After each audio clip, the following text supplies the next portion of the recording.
আমরা এখন একটা ডাল দিয়ে নামবো। ডালটা প্রায় 5 কিলোমিটার দীর্ঘ এবং খুবই খারাপ, খুবই ভয়ঙ্কর। এবং আমাদের সাথে এক বড় ভাই ভয়ের নিচে নামতেই চাচ্ছেন, যাইতে চাচ্ছেন না। আসলে দেখা যাক কি হয়, তাদের দেখানোর চেষ্টা করি।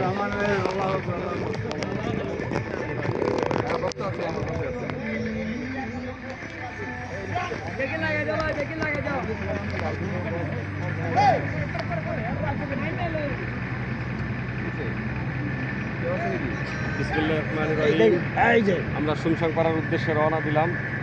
বাংলাদেশের সর্বোচ্চ ডাউনহিল এটা। আমাদের গাড়ি এখন এই যে রওনা দিচ্ছে, আমরা যাচ্ছি। এই যে দেখেন বাইক নিয়ে যাচ্ছে ভাইয়েরা। এই দেখেন কত চূড়া থেকে কত নিচে। ইনশাল্লাহ দেখাবো কি হয়।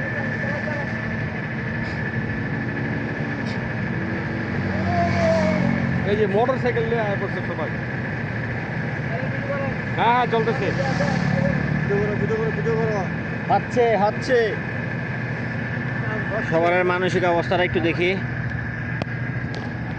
ও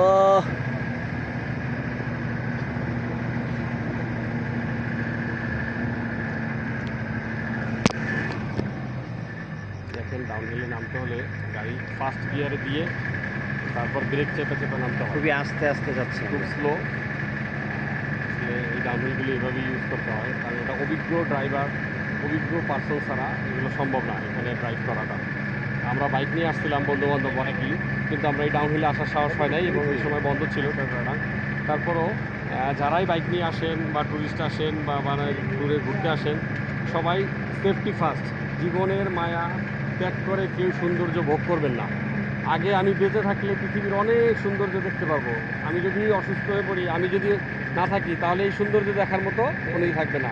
তাই কেউ রিস্ক নেবেন না, সবাই খুব সাবধানতার সাথে এবং চলবেন। দেখেন আমাদের সামনে একটা সামনের সামনের সামনের সামনের টানটা দেখেন, ইউ টানটা দেখেন। এটা সাধারণ কোনো ড্রাইভার আসলে পাবে না। সবাই যদি আসলে অভিজ্ঞ না হয়, অভিজ্ঞ ব্যক্তি ছাড়া এখানে কখনোই পসিবল না আমি মনে করি। তারপরও যেই আসবেন, যদি ভয় পান দরকার নাই, যদি আসতে চান আলহামদুলিল্লাহ খুব সেফটির সাথে আসবেন, সাহস নিয়ে আসবেন এবং অভিজ্ঞ পার্সন, অভিজ্ঞ গাইড, অভিজ্ঞ ড্রাইভার। আর নিজে বাইক চালাইতে তাহলে অবশ্যই অভিজ্ঞতা ঝুরিয়ে হাতে নিয়ে আসবেন, সাহস রাখবেন। একটু দেখেন, ও মাই গড। এটা ইউটার্নটা হচ্ছে মেবি 45 ডিগ্রি প্লাস, 45 ডিগ্রিতে আছে, 45 থেকে 50 ডিগ্রি ঢালে আছে ডাউনহিলটা। এটা আমাদের সেনাবাহিনী করছে, বাংলাদেশের সেনাবাহিনীকে আমরা অসংখ্য ধন্যবাদ জানাই, কারণ তারা এই দুর্গম পাহাড়ে এত সুন্দর রাস্তা করছে। আপনারা অনেকে ঘুরতে দার্জিলিং চলে যান, তারপরে হচ্ছে ইন্ডিয়াতে যান, কত অনেক জায়গায় যান। আমি মনে করি ভ্রমণ পিয়াসু যারা আছেন, ট্রাভেল করতে চান, আমাদের দেশি আসবেন, কেওক্রাডাং থেকে শুনশাংপাড়া আসবেন। আমার দেশে অল্প অর্থে অল্প খরচে অনেক সুন্দর কিছু দেখার আছে। দেখেন আমরা নামবাড়ি খাড়া একটা ডাল। এই আপনারা বসেন না, বসেন, আপনারা একটু বসেন। গাড়ির ব্যালেন্সের বিষয় আছে, একটু বসেন সবাই। দেখেন এইখানে যদি আসলে এই ঢালটা বাইক আপনাদের বোঝানোর মতো কোনো নাই, এটা চোখে না দেখলে বোঝা যাবে না। এটা মেবি 50 ডিগ্রিটা ঢালে আছে, 50 ডিগ্রি ঢালে এইটা ঢালটা। দেখেন আমাদের কত সুন্দর বাংলাদেশের প্রাকৃতিক।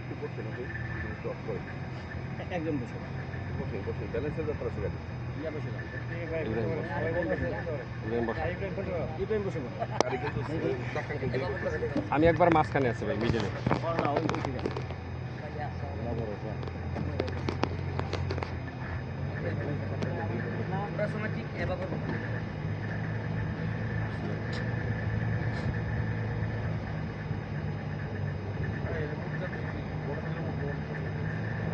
এখানে বাইক নিয়ে কাউকে না আসাই উত্তম আমি মনে করি।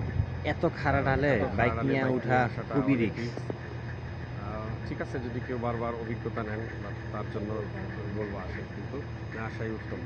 আপনারা 4 হুইলার গাড়ি নেবেন, ফোর হুইলার গাড়ি দেখতেছেন মাঝে মাঝে আবার। সবাই ইনশাআল্লাহ আল্লাহ তুমি আমাদেরকে এত সুন্দর নিয়ামত দেখার তৌফিক দিয়েছ। আমিন আমিন সুম্মা আমিন।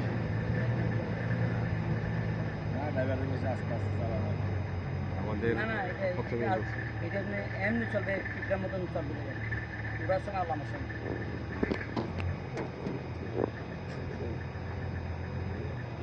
হুম আমি একদম আমি মিডলে, আমার বসার জায়গা নাই ভাই। ও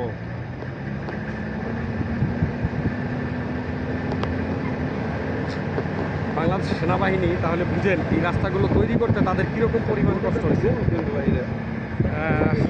আমি আমার বাস্তব অভিজ্ঞতা থেকে বলতেছি, আমি দেশের বাইরে কিছু কনস্ট্রাকশন লাইফে কাজ করছি। সেই ক্ষেত্রে আমি কাতারে এরকম কাজ করছি, কিন্তু এত উঁচু একটা গাছ, সেখানে কিছু র্যাম্প ছিল, এরকম ঢালু র্যাম্প ছিল। আসলে এই গাছটা মাটি থেকে অনেক উঁচুতে। বাংলাদেশের শেষ গ্রাম, সবচাইতে উঁচু গ্রাম। এই পাহাড়গুলো কাটার পরে এই পাহাড়টা ওই পর্যন্ত ছিল, ওই পাহাড়টাকে তারা দেখেন কত সুন্দর করে বাই পাট কাইটা, এবং একেবারে নিরাপদ। আমি মনে করি আলহামদুলিল্লাহ অনেক নিরাপদভাবে রাস্তাটা করছে, সড়কটা করছে। আলহামদুলিল্লাহ আমরা ডাউনহিলে নামছি। এখন আমরা এই দেখেন কোথায় ছিলাম, আমরা ঠিক ওইখানটায় দাঁড়ানো ছিলাম, ওইখানেই ভিডিওটা করছি। এখন আমরা এইখানটায় আছি। যাক আলহামদুলিল্লাহ।